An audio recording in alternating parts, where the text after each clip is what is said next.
자, 우리가 전 시간에 하나님이 복음을 전하라고 한 이유는 세상을 하나님의 나라로 또 세상 사람들을 하나님의 백성으로 만들기 위해서 우리에게 복음을 전하라고 한 게 아니라고 했습니다. 왜냐하면 하나님이 우리에게 복음을 전하라고 한 이유는 나에게 하나님이 어떤 분인지 그로 인해 내가 누구인지 그 정체성을 가르쳐 주기 위해서 하나님이 복음을 전하라고 한 거기 때문에요.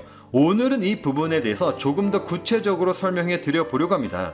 여러분들, 우리가 이 세상에서 복음을 전하면서 살다 보면 우리들이 이 세상에서 어떻게 살아갈 수밖에 없죠? 먼저는 내 자신을 말씀 안에서 치면서 살 수밖에 없게 되어 있죠. 왜냐하면 본이란 것을 보여야 하기 때문에요.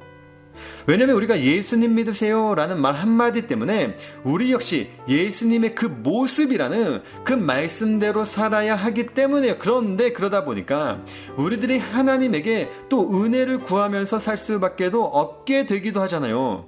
왜냐하면 그럼에도 불구하고 그렇게 살지 못하는 나를 용서해 달라고요. 또 그렇게 살지 못한 내 모습으로 인해 다른 사람이 시험에 들지 않게 해달라고 은혜를 구할 수밖에 없기 때문에요.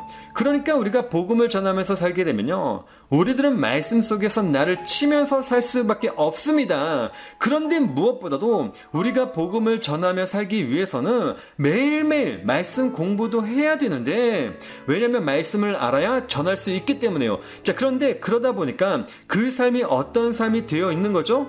세상과 구분된 삶이 되어 있는 거죠. 왜냐하면 내가 늘 말씀과 함께 있기 때문에요. 그런데 그게 꼭 뭐라는 거죠? 하나님과 함께하는 삶이요. 하나님과 동행하는 삶이라는 거잖아요. 그러니까 하나님이 복음을 전하라고 한 이유는 결국 세상이 아닌 나를 구원하기 위해서 세상에 복음을 전하라고 한 겁니다.